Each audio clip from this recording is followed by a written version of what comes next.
We're considering private member statements. Are there any private member statements? I call the member for Penrith and Minister. Thank you, Mr Speaker. The red poppy is of special significance for Australians and is worn on Remembrance Day, the 11th of November. Red poppies were among the first to flower on the battlefields that have come to symbolise the blood of the fallen soldiers of northern France and Belgium during the First World War. Australians wear a red poppy on Remembrance Day in memory of those that have paid the ultimate sacrifice and gave their lives for the freedom we all enjoy today.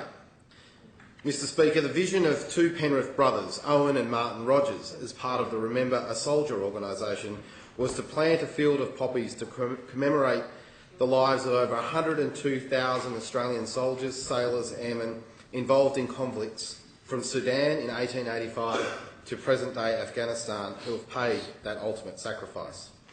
This vision became a reality on the 15th of March this year.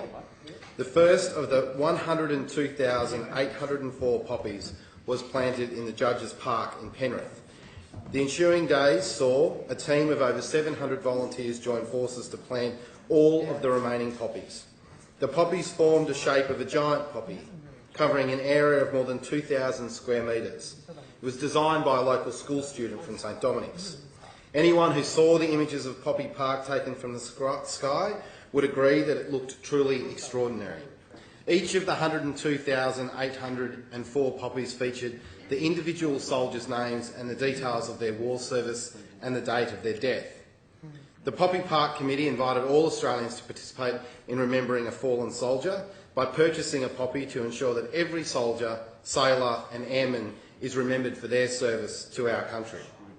At the conclusion of Poppy Park, each poppy was collected and mailed out to all of those who purchased them, to be kept as a memento and as a way of ensuring all of the fallen are individually remembered.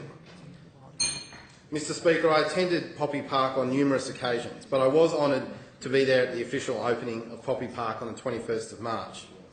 Visitors to Poppy Park included from a 101-year-old New Zealand veteran to many relatives of fallen soldiers. I was also pleased that the Premier Mike Baird was able to visit the park.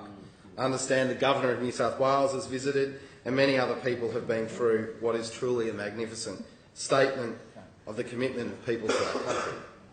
The Poppy Park project was a massive undertaking which would not have been possible without the wonderful support of local business community.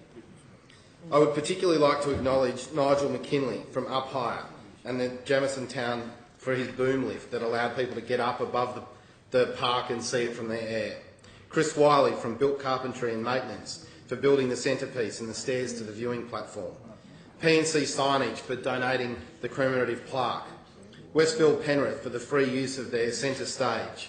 Kennards Hire for the donated tools and generator, as well as Bunnings North Penrith.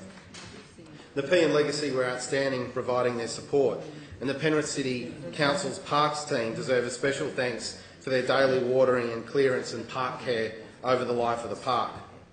Projects such as Poppy Park bring out the best in our local communities, and there is no better illustration of this than the assistance provided by Mick Boyle, an old schoolmate of the Owen brothers, who brought his family to Poppy Park and noticed the damage the rain had done to the footpaths. Of his own accord, and totally donated by Mick and organised by 10 workers, they raised those paths and made it cleaner. Poppy Park was also supported by the Remember a Soldier Foundation, the Penrith City Council, the Penrith RSL Sub-Branch, the Penrith CBD Corporation and Penrith Legacy. All proceeds from the sale of the commemorative poppies go to Penrith RSL, and the P and Legacy and the Remember a Soldier Foundation, so they may continue to support servicemen and women and their families. Mr Speaker, finally I would really like to congratulate Owen and Martin Rogers for their passion and their commitment in ensuring that this remarkable project came to fruition and for their ongoing dedication to the Penrith community. Seeing young children, old people, families gather together, walk through the Poppy Park, see the names of soldiers and sailors and airmen that have given their lives for our country was truly a humbling experience. It was a moment that made every person in Penrith, and I believe any person who visited the park, incredibly proud to be an Australian, and it was definitely a high point for my community. I thank the member for Penrith for presenting his private member statement under a bit of duress, member for Kiama.